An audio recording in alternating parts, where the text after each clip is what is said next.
Inilah Injil Yesus Kristus menurut Yohanes.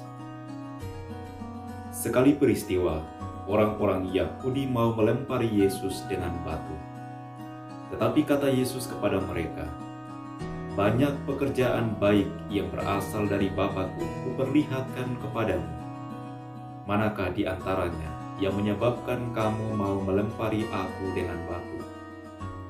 Jawab orang-orang Yahudi itu, "Bukan karena suatu perbuatan baik, maka kami mau melempari engkau, melainkan karena engkau menghujat Allah, dan karena engkau menyamakan dirimu dengan Allah, meskipun engkau hanya seorang manusia." Kata Yesus kepada mereka, "Tidakkah ada tertulis dalam kitab Tauratmu, Aku telah berfirman, kamu adalah Allah?" Padahal kitab suci tidak dapat dibatalkan. Maka jikalau mereka kepada siapa firman itu disampaikan disebut Allah, masihkah kamu berkata kepada Dia yang dikuduskan oleh Bapa dan yang telah diutusnya ke dalam dunia, engkau menghujat Allah? Karena Aku telah berkata, Aku anak Allah. Jikalau Aku tidak melakukan pekerjaan-pekerjaan Bapa-Ku, janganlah kamu percaya kepadaku. Tetapi jikalau Aku melakukannya dan kamu tidak mau percaya kepadaku, percayalah akan pekerjaan-pekerjaan itu, supaya kamu boleh mengetahui dan mengerti bahwa Bapa ada dalam Aku dan Aku ada di dalam Bapa. Sekali lagi mereka mencoba menangkap Yesus, tetapi Ia luput dari tangan mereka. Kemudian Yesus pergi lagi ke seberang Yordan, ke tempat Yohanes dulu membaptis orang, lalu Ia tinggal di situ. Banyak orang datang kepadanya dan berkata, "Yohanes memang tidak membuat satu tanda pun, tetapi semua yang pernah dikatakan Yohanes tentang orang ini benar." Dan banyak orang di situ percaya kepadanya. Demikianlah Injil Tuhan. Bapak, Ibu, saudara-saudariku yang terkasih dalam Kristus, bacaan Injil pada hari ini berbicara tentang orang-orang Yahudi yang ingin melempari Yesus dengan batu. Mereka mau melempari Yesus dengan batu, bukan karena pekerjaan-pekerjaan baik atau mujizat yang telah Yesus lakukan, melainkan karena Yesus dianggap telah menghujat Allah. Bagi orang-orang Yahudi, Yesus hanyalah seorang manusia biasa. Dan bagi mereka, bagaimana mungkin Yesus yang adalah seorang manusia biasa dapat menyamakan dirinya dengan Allah? Karena bagi orang-orang Yahudi, Allah mereka hanya satu, yaitu Yahweh. Karena itu, sulit sekali bagi mereka untuk menerima Yesus, apalagi percaya pada Yesus sebagai Allah. Meskipun Yesus telah memberikan penjelasan atau bukti bahwa Ia adalah utusan Allah yang telah melakukan pekerjaan-pekerjaan Bapanya, dengan berkata, "Jikalau Aku tidak melakukan pekerjaan-pekerjaan Bapa-Ku, janganlah kamu percaya kepadaku. Tapi jikalau Aku melakukannya dan kamu tidak mau percaya padaku, percayalah pada pekerjaan-pekerjaan itu, supaya kamu dapat mengetahui dan mengerti bahwa Bapa ada di dalam Aku dan Aku ada di dalam Bapa." Tetapi juga orang-orang Yahudi ini tetap saja tidak percaya pada Yesus dan menolak Yesus.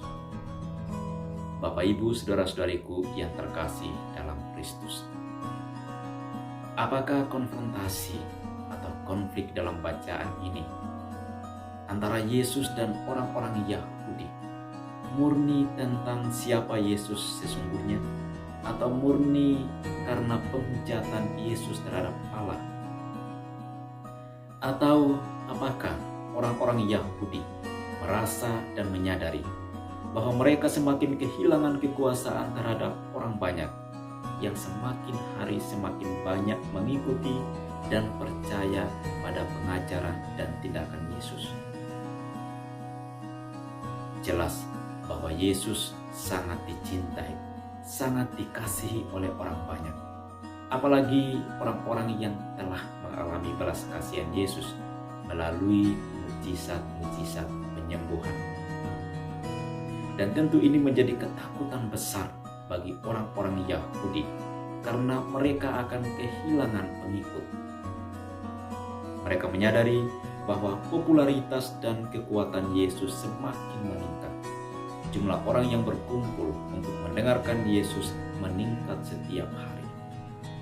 Setelah mendengarkan Yesus berkhotbah dan mengetahui siapa Dia, banyak dari orang-orang Yahudi memutuskan untuk percaya dan mengikuti Yesus. Karena itu, mereka sangat marah terhadap Yesus dan ingin melempari Yesus dengan batu. Bapak, Ibu, saudara-saudariku yang terkasih dalam Kristus, ada kalanya kita menjadi cemburu atau marah ketika ada orang lain yang tampaknya memiliki lebih banyak kekuatan dan pengaruh daripada apa yang kita miliki. Kita menjadi takut dan ingin menyingkirkan orang-orang yang kita sadari sebagai ancaman atau yang menjadi saingan dalam hidup kita. Lalu kita mulai mencari alasan atau celah untuk melakukan sesuatu yang jahat terhadap mereka, untuk menyingkirkan mereka dari hidup kita. Mereka menjadi pengganggu dalam hidup kita. Jika kita tidak menyadari perasaan atau emosi ini, yaitu emosi negatif dan merusak ini, maka emosi ini akan mendorong kita untuk bertindak jahat pada mereka. Sebagaimana yang telah dilakukan oleh orang-orang Yahudi terhadap Yesus. Lalu apakah orang-orang Yahudi itu jahat? Tidak. Sebagaimana kita, banyak orang Yahudi yang sangat baik hati. Namun masalahnya bukan terletak pada orang Yahudi atau orang bukan Yahudi, melainkan terletak pada sikap dan motivasi kita. Ketakutan dan iri hati akan mendorong mereka dan kita untuk bertindak jahat kepada orang lain. Karena itu, marilah dalam masa sengsara ini kita melihat kembali diri kita dan bertanya, adakah ketakutan dan iri hati dalam diri saya akan kelebihan dan kekuatan orang lain? Adakah ketakutan dan iri hati dalam diri saya mendorong saya untuk berlaku jahat pada mereka yang saya takuti? Semoga Tuhan menganugerahkan pengampunan dan kelembutan hati kepada kita dalam nama Bapa dan Putra dan Roh Kudus.